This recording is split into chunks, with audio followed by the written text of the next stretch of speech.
Hi, everybody, and welcome back to Don't Praise the Machine. This is the Survivor's Guide to the Cultural Apocalypse. I'm one of your hosts. I go by the name Alexander Holland, and I'm the man currently being haunted by a very specific shade of radioactive jade. I was in a Thai restaurant the other day, not Japanese, mind you, Thai, and I'm looking at a noodle salad, and what do I see?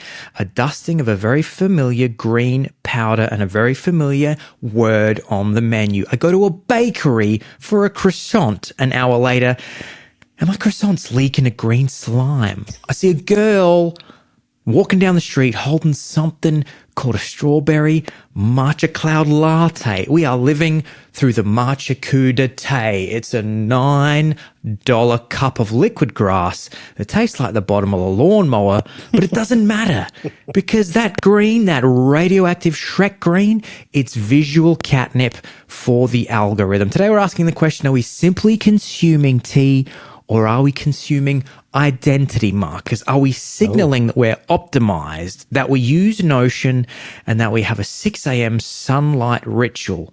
Is it all just performative wellness where the camera has more taste buds than the person holding the cup? Yesterday on the show, we asked, has the algorithm shaped the menu so deeply that we're willing to drink a cup of pond water as long as it looks real good on our Instagram and TikTok feeds and For You pages? I got a bone to pick with the entire Matcha industrial complex, and I'm going to pick it until there's nothing left but the bitter grassy truth. But first I need to check in with the only man I know who still drinks his caffeine like a 19th century coal miner, strong black and devoid of hope, sitting digitally across from me in Green Matcha Tram, Melbourne. It's the number one tenured professor of podcasting. He's got to be the one called John Jr. Boost Maloney. John, have you noticed the green slime sliding down Brunswick Street? I sure have. Yeah, for a couple of years now, Melbourne has been, much like Berlin, I would imagine, blighted, beset by a green slime, a bit like Manhattan in Ghostbusters too.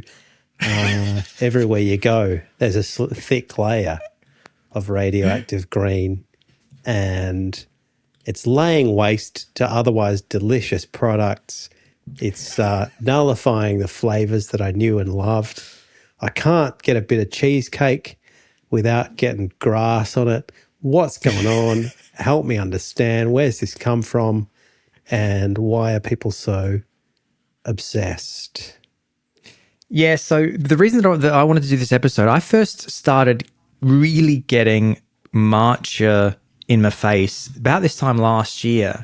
I was in Paris with work, and there was a girl with us, with our group, and she kept saying, I have to run out and get my matcha latte. I have to get a matcha latte. And I was like, what is this? Like, I remember this from years ago, that people had those little bowls with the little wooden whisk thing, and I thought, oh yeah, it's some weird Japanese powdered tea drink, fine, but it was fairly niche.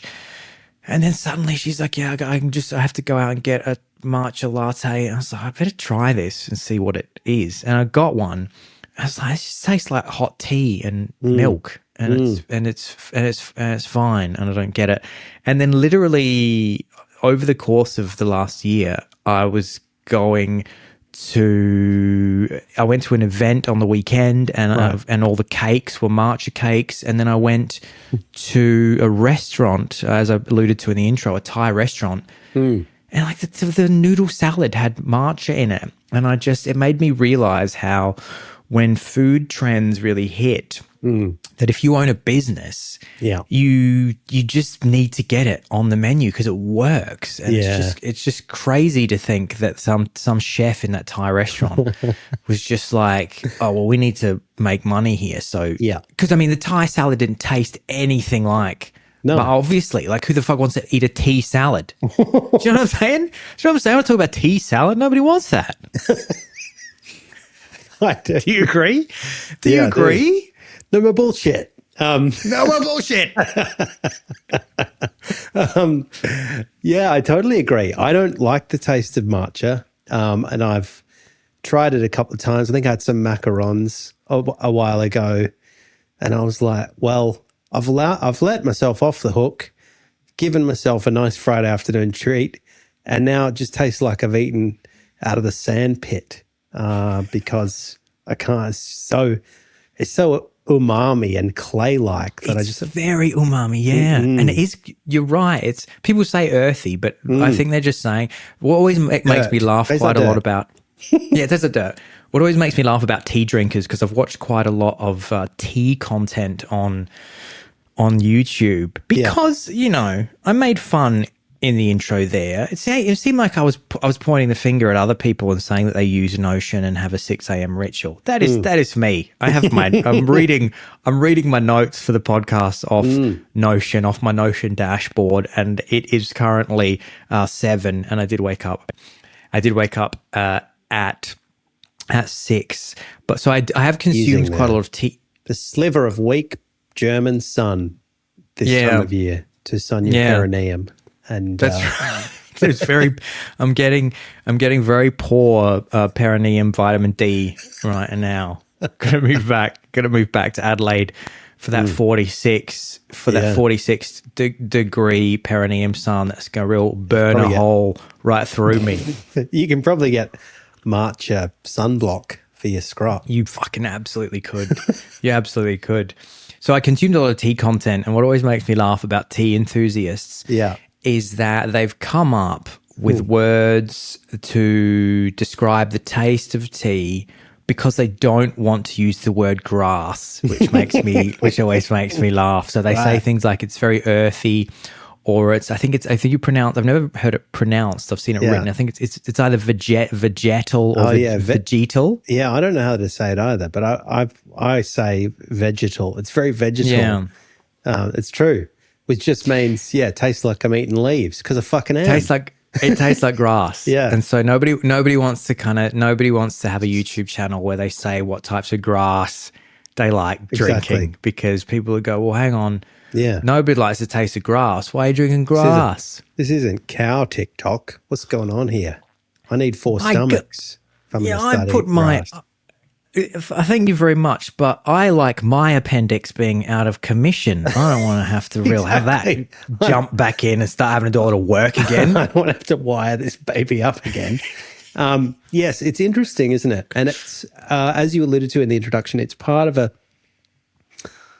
March has got its own interesting history, which perhaps we can go into, or you can go into. But it's obviously part of a wider history of food culture where, you know, it gets entrapped periodically by these kind of slightly exotic fads. And it's about, you know, a particular look that maybe captures the imagination, that is slightly associated with some kind of mysticism or wellness or ritual. And then it just becomes a little visual language. You know, as you say, if you have a Thai restaurant, or if you have a bakery or anything really, you just are using it on your menu to say to your customer, we get it. We're in part of the zeitgeist. It's cool to be here because we've got matcha on the menu. So absolutely, you know, we know what's up.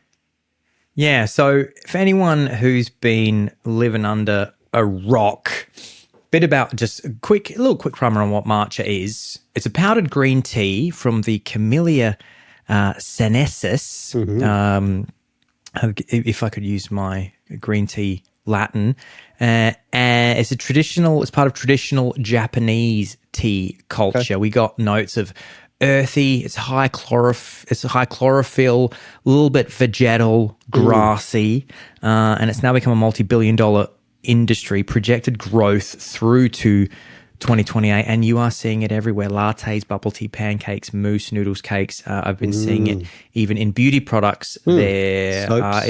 Everybody should check out a very DPTM adjacent but much, much better produced and like thoroughly researched full-time YouTube channel. It's from a guy called Levi, and I use him for a lot of our research, because often the topics that we want to talk about, as soon as I Google them, these Levi's YouTube channels come up, and he did a really amazing episode on on the explosion of Matcha. Yeah, but it's like a powdered green tea. So you crush the leaves into a powder. Yeah. And as I say, I remember it years ago because people would buy a kit. You get a little bowl and a little whisk, and you take the green powder and you whisk it into your hot water, add a bit of milk. And again, it tasted to me like a familiar black tea taste, but a bit stronger. Yeah. And the explosion in popularity, like everything, it's a perfect storm. It's not one thing. It's so many different things. What we're also talking about when we talk about food trends, again, I got this from Levi, the food industry or the marketing industry has a term for this when a particular food product explodes in popularity. Okay. Obviously, for a moment, it's not the kind of thing typically that lasts forever, and it's called the menu adoption cycle. So this is currently the thing that Matcha is going through. It's a combination of things that's made it incredibly popular in these recent moments. Some people have pointed to the pandemic, as they often do, and these kinds of needs for home rituals and calming home rituals. Now, matcha is distinct from coffee because it contains L-theanine. It contains caffeine, but it also contains L-theanine, and it's one of these drinks that's meant to give you a bit of a boost, not quite to the extent as coffee. It has caffeine, but it doesn't have quite as much caffeine as coffee, and it's meant to be a sort of gentler kind of pick-me-up than your jittery Am I right coffee. that it's this, whatever this L-theanine, it's some kind of amino acid or something, and it's I have to ask Andrew Huberman. Yeah, I only know that word because of Hubes. An amino acid that smooths the stimulant effect is what I got here in my notes. So the idea is that coffee gives you a kind of like putting nitro in your car engine. It just gives you a kind of screaming boost where you want to destroy everything and get as many things done as possible. Whereas your matcha high is more of a kind of moment of clarity that you might get. That combines the kind of heightened feeling of caffeine with a smoothness and a gentleness. That's right. That we've come to expect from Japanese Japanese products and that's vibes. Right. Yeah, and it has this that's kind of right. Has this kind of like it's used in rituals. It's used in deep history to for people who are going into battle or by monks or whatever. So it's got this association of like being very present and being very clear, which I guess coffee doesn't quite have. Coffee's a bit more of a kind of just rough as guts. I need to not go to sleep vibe. It's true. Yeah, absolutely. You don't think of a calming coffee ceremony, do you? Exactly. Your calming coffee ceremony is more like now I'm awake and I desperately need to use the toilet, but I won't fall asleep. I have a quick fun timeline here that we can just maybe explore. So so you got the basic infrastructure is set up. So between 2005 and 2015, let's say, you've got Starbucks and third wave coffee basically popularizing premium drink. So the world starts getting used to, I go to a shop and I get a cappuccino or a latte or whatever, and it's fucking $4. Then 2016 to 19 or so, we start having the popularity of the Instagram era where suddenly visual identity becomes very important.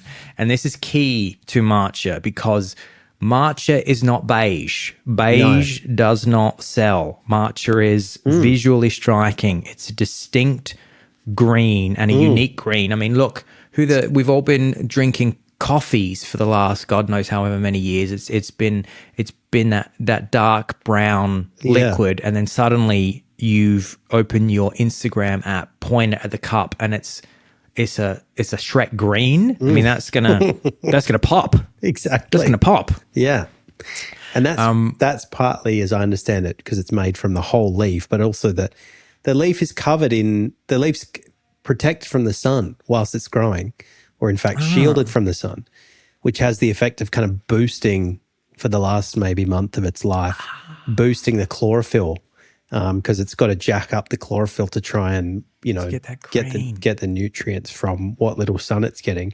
And then it both kind of increases in antioxidants, but also just gets a really nice, vibrant green color that the algorithm can't get enough of. Absolutely. Yeah, I'm glad that I brought you on as the tea scientist. John's come on as the scientist of the show, explaining the science behind the green, which I love. I don't even know what an amino acid is. John spent the morning chat GPTing chlorophyll. Yeah, exactly. So then you have the pandemic era. So at-home rituals become a thing, as I kind of mentioned earlier. Everybody's stuck at home. Everybody's looking for little controllable micro rituals to manage their anxiety. This is about around the same time that TikTok starts to pop off. Right. People go, oh, you know what would look good on TikTok? Do a little whiskey ritual with my green powder. Then post-pandemic, you got the tourist boom, bit of Japanese soft power. Japan reopens its borders and a record number of tourists experience authentic matcha. Oh, right. Interesting. In places like Kyoto. And so they return home wanting the real thing. The trend for, I mean, it kind of, you know, it's double-edged, isn't it? People go to Japan, they're like, I love matcha, I'm all about matcha now. But also people who've probably been a part of this fad go, next step is going to Japan and understanding matcha where it's made. They're taking a shitload of the green, the green matcha washing of Japan's dark history as a fascist power. Matcha wash. And then basically from around 2024 to the present, you have the explosion of the TikTok era. Hashtag matcha just explodes. Right. People want that visual communication of the lifestyle that they're living, which is the next point that we're going to get to. We've got the strawberry matcha cloud, which I reckon I got Mum one of those. I got Mum a cloud I have a photograph of Mum in Berlin last year. There's a very famous and somewhat controversial, that's a whole nother Don't Praise the Machine episode, cafe chain that's exploded in Berlin over the last couple of years called Lap, and they have a strawberry matcha cloud. And I reckon I got Mum one. I reckon I have a very funny photo of Mum with this pink and green drink. That's just part of last year. Somehow that when you get guests to Berlin, because you made me go and have a pumpkin spice latte with you. True. Like, come and get a silly my God, those pumpkin spice lattes are expensive. I couldn't stop laughing. I was like, who the fuck is buying this every day? This is so expensive. Yeah, it's true. It's true. Although, you know, pumpkin couldn't really reach the escape velocity of matcha because everyone was like, yeah, fine, I'll put it in my coffee. But I'm not just going to start spritzing pumpkin on my pasta and putting it in my wellness drink, you know. And the other problem with pumpkin spice, there's a couple of problems with pumpkin spice latte. One is it's seasonal. Its brand is associated with autumn. It's an autumnal warm drink that you have when the weather starts getting cold. Thankfully, for people that want to sling that matcha, it's a year-round drink that you can just keep. It's not bound to any particular season in our brains. And this, John, the TikTok explosion, this really brings me on to the next thing when we're talking about visual identity and visual symbolizing visual communication, and that is what they call the clean girl aesthetic. Right, so everybody knows the kids these days, Gen Z, they're drinking less alcohol. Yes. We've done a whole episode on aesthetics and cause. And the clean girl aesthetic is, it's funny as I'm saying this, I know I have a person absolutely in my mind's eye who is exactly this person. Yeah. It's using the cute Notion organize software to organize your life, and then you go and you order a green matcha latte because you're living that clean, healthy life where you're waking up early, you're not hungover, No. you're journaling, Everything's you're balanced. controlling your Everything's anxiety, controlled. you're balanced, you're going to yoga. And Yeah. the clean girl aesthetic's huge on social media and TikTok. Hashtag clean girl. That's I get a lot of pushback because I hashtag a lot of my own posts, clean girl aesthetic, and people are going, that's weird and It's creepy. got nothing to do with it. You don't have clean girl I get aesthetic. pushback And I go, 'cause hashtag clean girl aesthetic. I hashtag all of mine dirty girl, and people are like, what does that mean? That's unsettling. I'm a 43-year-old dirty girl from Melbourne. Exactly. I just want people to be drinking milkshakes for breakfast and getting really out of control, anxiety, just waiting in the queue, having a panic attack, getting a milkshake, everything that clean girl would hate. No, it's true. I mean, I've been particularly attentive in Australia to the kind of, coastal New South Wales wellness influencers. People like Courtney Adamo. They've got thin arms. That's a calling card. They've got white teeth. They've got linen dresses on, and they just glide through life. They've got very busy, demanding lives, and they're very important. Yeah. But they seem to float above it all like a cloud of control and wellness. And Matcha, I think, is very consonant with that image. You can totally imagine them getting a matcha latte because they're like, well, I like to be switched on, but I also like antioxidants and I like a smooth high and a clean high.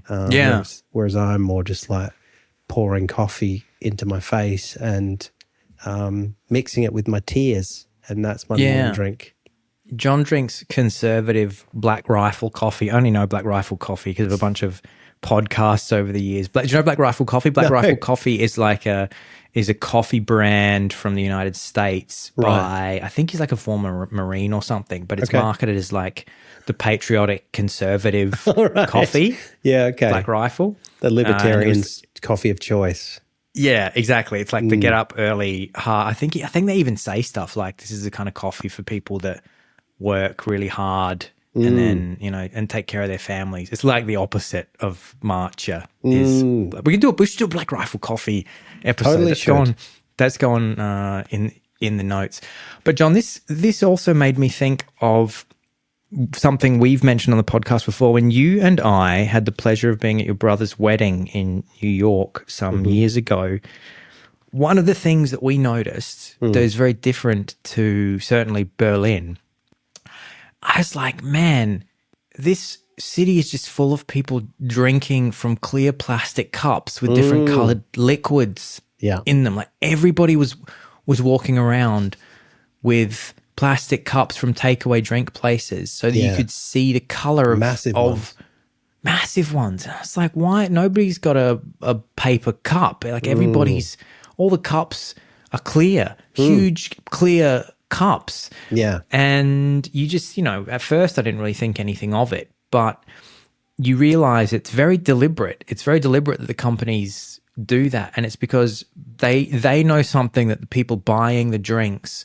themselves probably don't know or don't know consciously. And that is that it's so much more than a drink. It is a visual identity. It is communicating something about you to the people around you. And Matcha is the ultimate version of this because it is that lifestyle that we just talked about, the clean girl aesthetic. Yeah. It says something about the type of person that you are, and you want other people to know with your strawberry matcha cloud or your matcha cake or your matcha face cream that you say to people, hey, I'm not worried about there being a God-shaped hole. I don't care there's no religion anymore. It's fine because I'm part of a religion called Clean Girl Aesthetic and I don't wear a crucifix around my neck or a Star of David or a crescent moon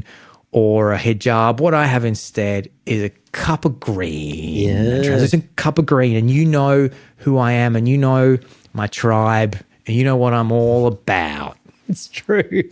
It's true. The more you talk about it, the more I realize it is a perfect storm, because the vibe that we want to, the vibe that's really high premium is the vibe of somebody who can cope with the stresses of late capitalism, but without kind of, their hair falling out in clumps. They're able to maintain a sense of calm, and yet they're recognizing that they need to be in a kind of heightened, focused, controlled state to cope with the stresses of everyday life, because they're a high achieving person, like a very well-centered but type A individual. That's your kind of matcha drinker.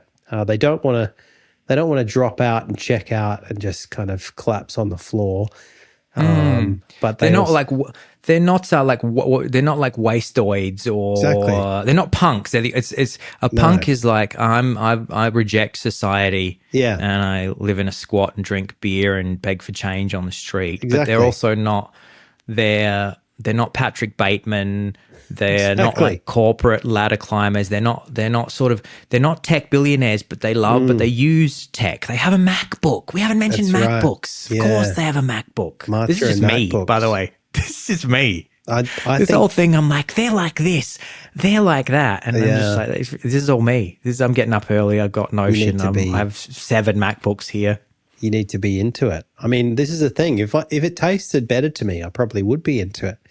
But I've had a few bad experiences with matcha. It's like every few years I try to eat oysters because I just think it'd be easier for me if I just liked oysters. I could express myself as a high status individual. Absolutely. But they just taste like someone's spat in my mouth, and I don't understand them. You're 100% right though, John. It is exactly what you're saying. It is a late stage capitalism kind of coping mechanism, or a way of saying, look, I'm in the system, but I'm not, but I'm calling it, but I'm occasionally calling my boss and saying I need a mental health day, and I'm just going to take a day off. Yeah. Yeah, that's right. I'm in the system, but I'm in a kind of, balanced, healthy, transcendent, centered relationship with that system. Whereas if you're just going down the streets of Manhattan smoking a massive blunt, that's a different relationship with the system. Or if you're drinking a 2-liter coffee from Starbucks that's got no frills because you just need the massive caffeine so you don't collapse, that's a different relationship with the system again. The question that I have is like, this whole industry builds up around it. You've got people who are actually sourcing matcha from matcha growers, and a bit like with quinoa. I mean, the whole thing with quinoa, people talked about how in South America and Central America, it was a kind of fairly low cost, fairly sustainably produced item that was of niche interest to the kind of global trading system. And then suddenly it became, this demand for it just skyrocketed. So supply increases, but perhaps doesn't keep pace with it. And as a result, people who are not upper middle class Westerners, but people who have always eaten quinoa in its place of origin, suddenly find that because it's been gentrified, they can't afford to eat their favorite staple anymore. And also that, it creates these kind of strange supply chain issues where, I don't know, all these farmers who are previously growing other stuff suddenly are like pivoting to growing quinoa. And I guess that must be going on to some kind of extent with matcha, that, all these people, I don't know if they're still having to source it from Japan. I think China also has a history of drinking matcha, and obviously they've got a lot more land to be just growing massive quantities of it. But yeah, I'm wondering, and there's always a bit of a gamble. Like people kind of go, I'm not about wheat anymore. I'm going to just double down on matcha.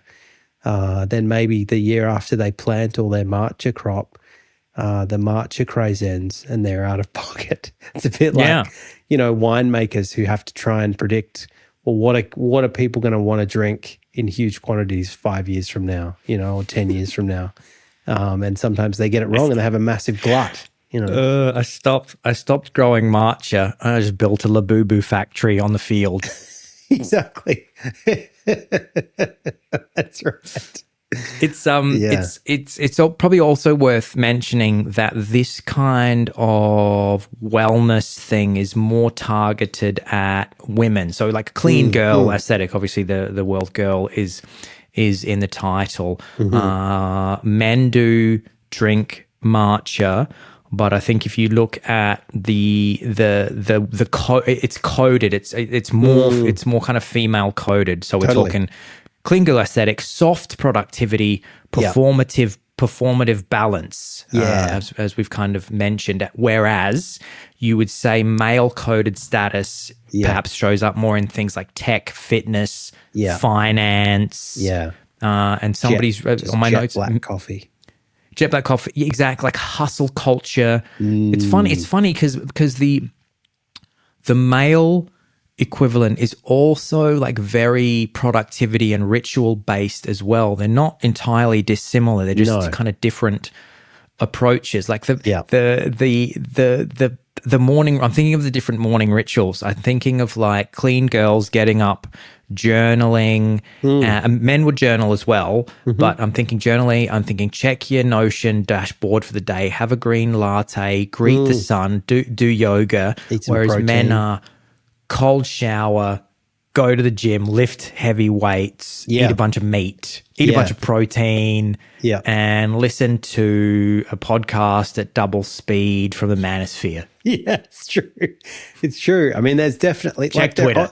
They're obviously just two sides of the same, as you say, matcha industrial complex. It's kind of they're it's all about training people to win at late stage capitalism and not lose their bottle. But there's a kind of feminine edge to matcha. If I was to go into work with a matcha latte, I think people would kind of read that as me being sort of more comfortable with my feminine side, which is interesting because traditionally it wasn't. It's not like it's. I mean, that's the thing with food. It's not gendered inherently. It's just kind of a marketing thing. It's a bit like Special K, the cereal, which was I always think of as kind of the first thing that occurred to me as being gender coded food because it was marketed towards women, and I always thought, but what? It's just like flakes. How is that? How's that more feminine? How's that more anything? But how is this pressed toasted wheat feminine somehow? Exactly. And then, but it was, and similarly with matcha, apparently used to be, as I say, something that monks would have, something that samurai warriors would have before battle, because you need a clean high when you're just running people through with your samurai sword. You don't want to have like a caffeine slump at the wrong time. You just curl up in a ball on the battlefield. But yeah, it is quite feminine now. And I mean, the range of products as well that it has infiltrated, not just, as you say, not just food or drink, but also kind of soaps and sprays and wellness products. And people are having like matcha gummies, and they're having, matcha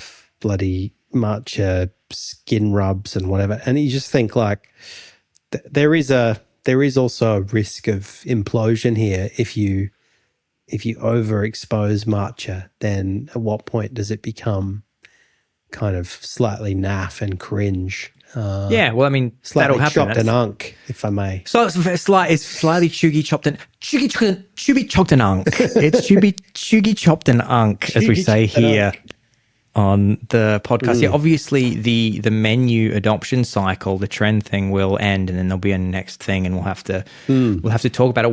What will be the matcha / Dubai chocolate / Labubu / Stanley cups of 2026? Because I mean, this is a very interesting thing that's happening culturally at the moment as well, which is, you know, we often talk about the God-shaped hole. We talk about the fact that people have basically lost community and everybody's living in their device and everyone's desperately searching for these little things that make them feel a sense of belonging, like they're part of something. And that's why, although again, my man Levi has been saying, you know, there's always been trends, but because of social media and because of the fact that I think people are a little bit more lost these days because they are lacking those more traditional institutions that they could feel a part of, that it just seems like these trends come up and people just go all in on them. I mean, you're saying it's just like just focus on the original Matcha, the Eucharist. If you want to original clean girl aesthetic. Yeah, if you want to live clean, if you want to clean high, just go to church. It's not just clean. It's not just a clean body. It's not just a clean mind. It's clean soul. Clean soul, exactly.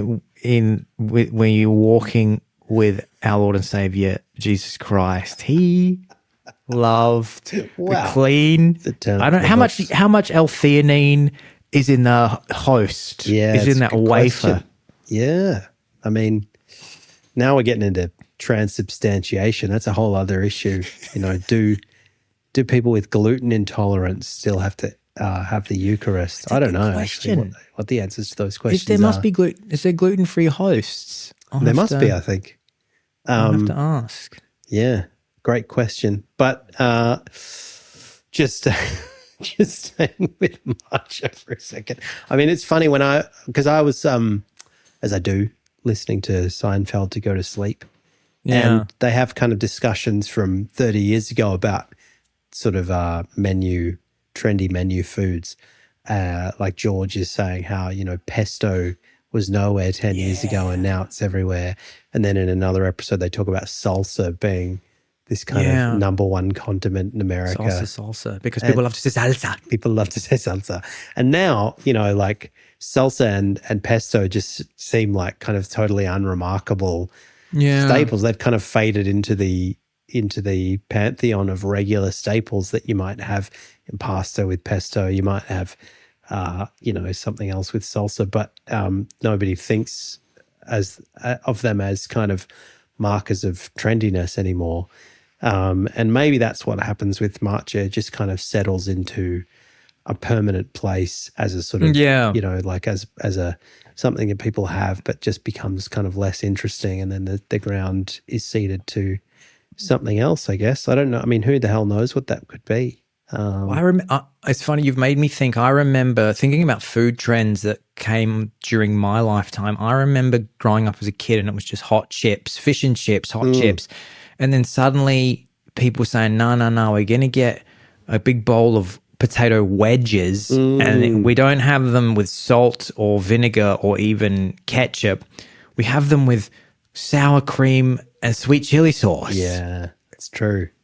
And that's in Australia. That's not in Germany. I've fucking never seen that over here. Really? In Germany, I don't know if that's an Australian thing or I don't know who decided that potato wedges with sour cream and sweet chili sauce was a thing. Yeah. But it's not here. I've never seen it. Maybe it is. I've never seen it. It's such a like arbitrary combination in a way, isn't it?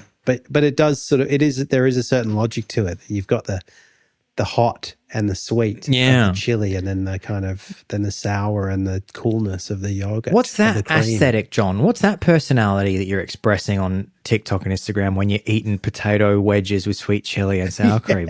Man, I think that is very much the kind of that sort of late 90s utopian cafe aesthetic. You know, you're eating, you might be dipping grilled cheese into pumpkin soup. You might be eating wedges with sweet chili and sour cream and having not a cup of coffee, but a mug of coffee in those days. Yeah. Well, the the potato wedges thing is definitely, it's like an elevated chip. It's like it's not like a working class thing. It's like I'm middle class. I'm not gonna, fish and chip is for like more working class people. But I'm going to this fancy cafe, or I'm going to this gastro pub. Yeah. And so I'm getting wedges. I get wedges because it's like, it's not chips, it's wedges. Yeah. And the insinuation is it's maybe slightly healthier because it sort of seems like it's. Well, I think the skin is on them, yeah, and they're baked, not fried. Isn't that right? Yeah, maybe so. And it's a bit closer to a potato, rather than just. Whereas now, I mean, the trendy thing, at least in Melbourne, is to have something that is kind of like you might have like shoestring fries, which are kind of the opposite of a wedge. Really, it's as far away from a wedge as you can get, but it is also a kind of elevated. There'll be shoestring fries, but they'll be cooked by a chef who's trained in Paris. So it's the kind of an elevated version of McDonald's, basically, that you're eating. But that's right. I mean, when I think of food trends, I also think of wedges with sweet chili and sour cream. I think of curly fries, which weren't too long after that. All of yours is potato based. Exactly. You think of tornado potato. Think of tornado potatoes. Man, that is a fucking military industrial complex. Every time there's a street festival with more than 20 people, I'm like, why is the tornado potato lobby's just been in the council's face saying we have to have a truck here? And I think of spiders. When are we going to have them again? It's spiders' time to come back. Which is so funny. You're all of your Is it a float? It's a float. Yeah, exactly. Okay. It's a root beer float. A float in America is just putting a scoop of ice cream in a soft drink. That's bizarre. But yeah. Well, I guess because the milk sort of spiders out like a spider, and in Australia you're constantly on the lookout for spiders in your drink. That's right. So people naturally leap to that conclusion. We should also just also dive a bit more into the visual social media aesthetic, because one of the other reasons that I really wanted to do this episode is because when I was in London at the end of last year, I was chatting with my dear friend Sam, whose name pops up on the podcast a lot. Shout out to Sam. Let's get her on. And we would definitely get her on to talk about, we could just get her on about architecture or just about general things going on in London. Yeah. And she pointed something out to me, which I had this sense of, but hadn't noticed until she pointed out. So Sam works very close to like Covent Garden and like not too far from, I feel like Covent Garden is kind of ground zero for this, around even like Leicester Square, around those kinds of areas. Between like Covent Garden and Leicester Square, it seems like. Basically, I noticed that, or maybe she pointed it out to me, and I was like, fuck, that's so true.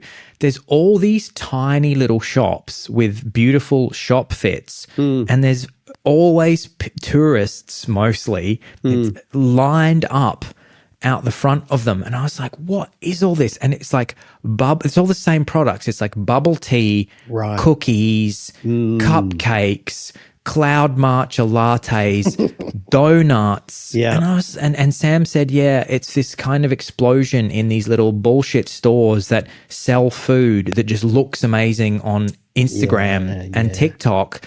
And it's all these sweet, brightly colored treats, and then the brand gets a little bit of traction on social media, and then people just flock and will line up to buy. And once she pointed this out to me, I couldn't unsee it. It's not anywhere near as much of a thing in Berlin, because it's like London, and I'm sure like New York ground zero for this kind of stuff, but and probably places in Japan and stuff as well. Berlin.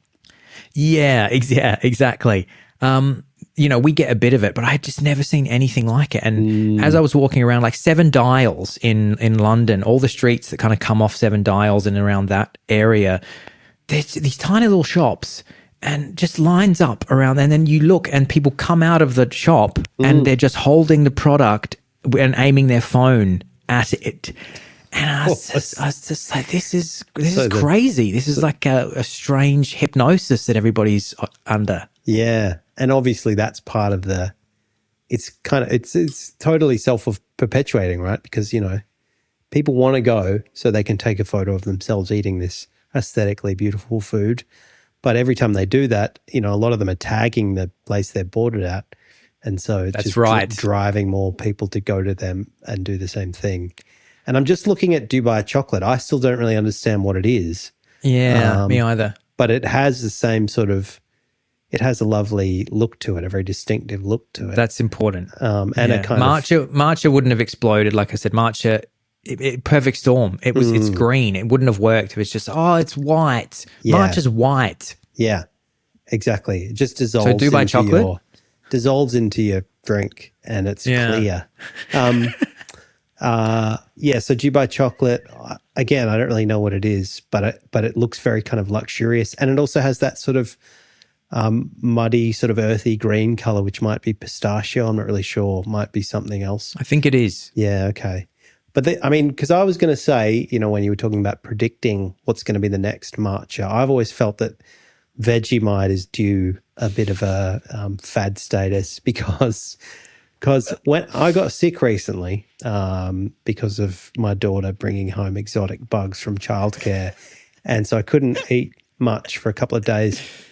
But I did. One of the first kind of solid meals I had was you know, slightly more adventurous when I got over just having like water and plain bread.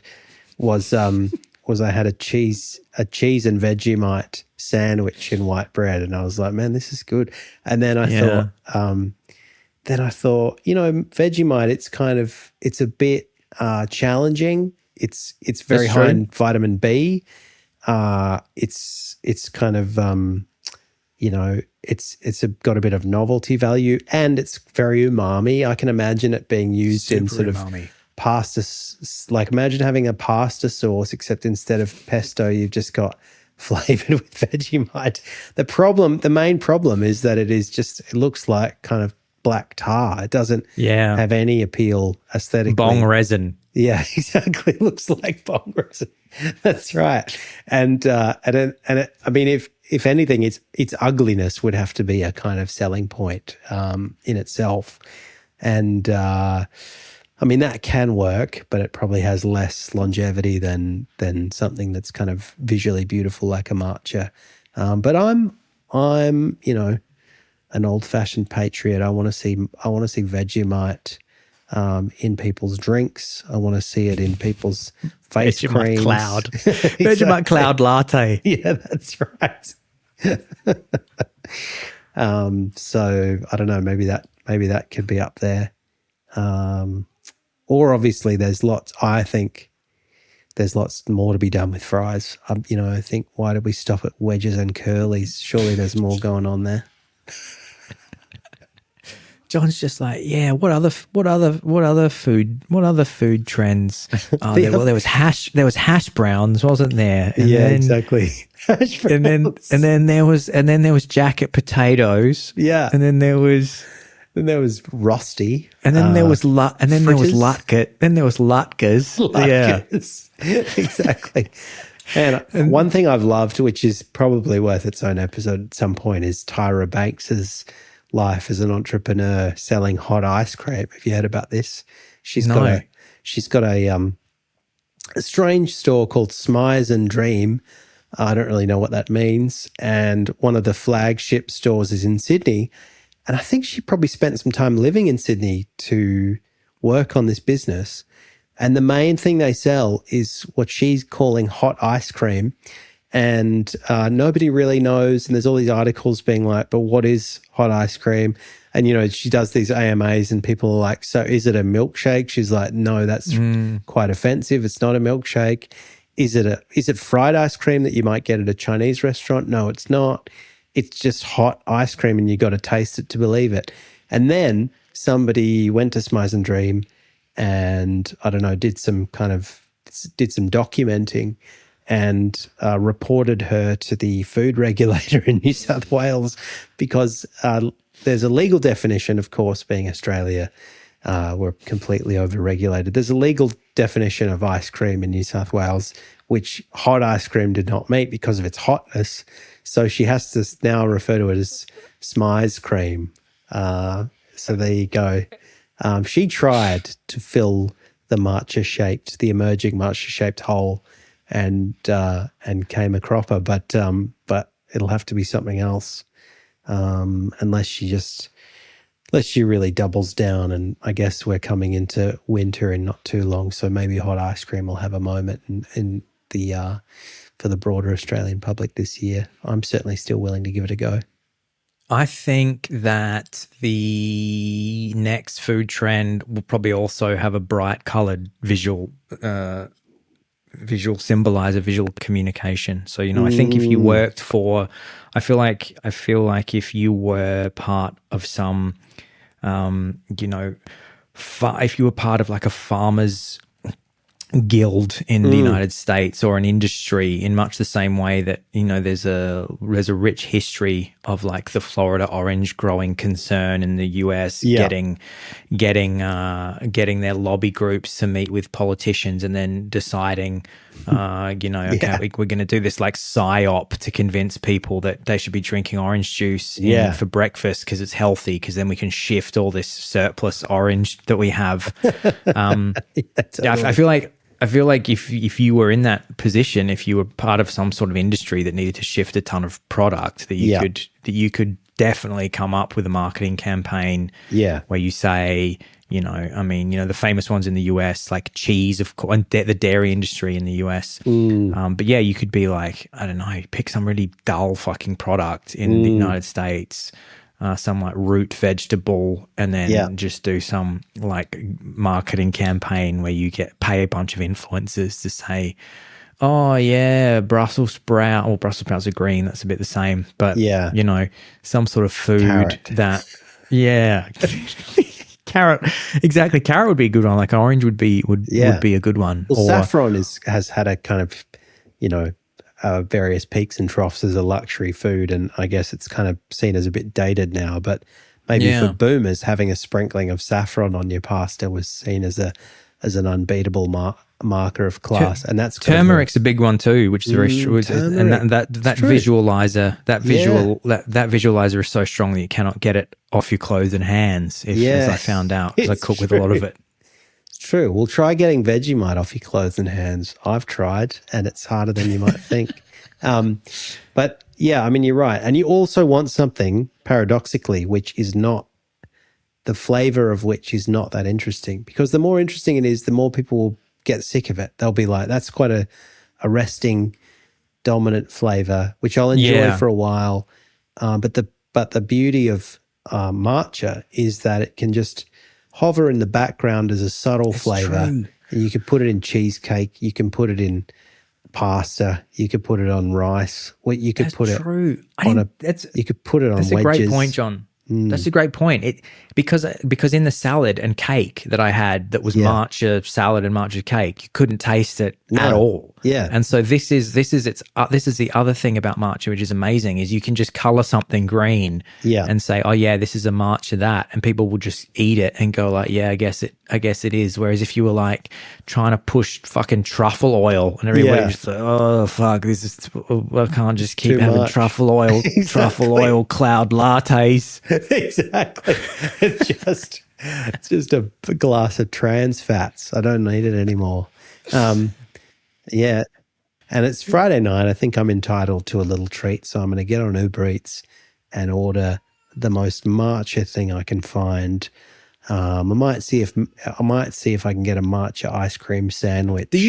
Do you have your phone? Do you have your phone in front of you there, John? And does Uber let you search for specific products? Like if you open Uber Eats right now and you put in the word matcha, does anything come up, or is it more like, oh no, you have to put in Italian or Chinese food? No, or you could put in matcha.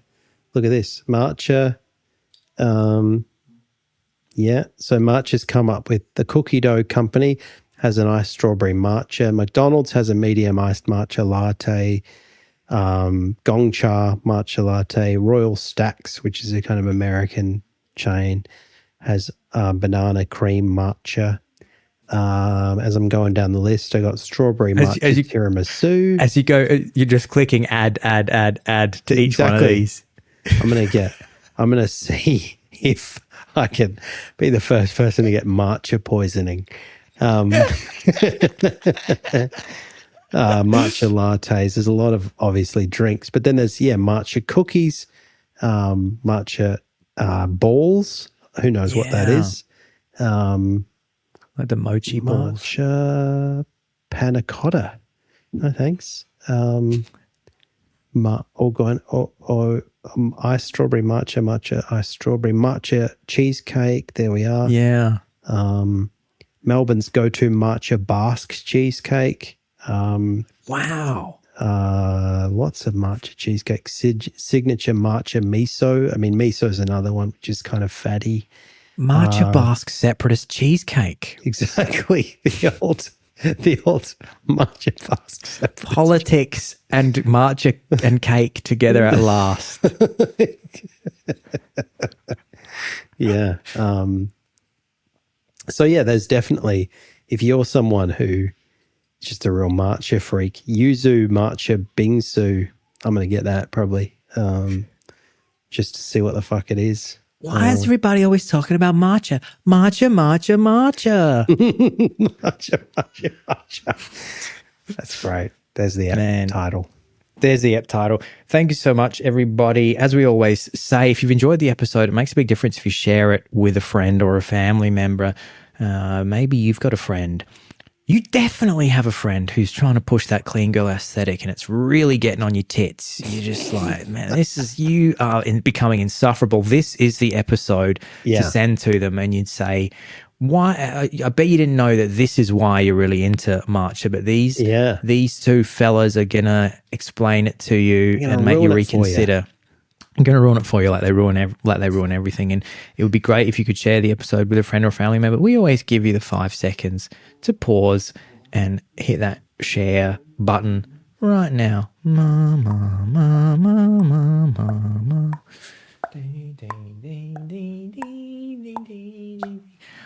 Awesome. Thank you so much, everybody. And we can't wait to see you next week. The podcast.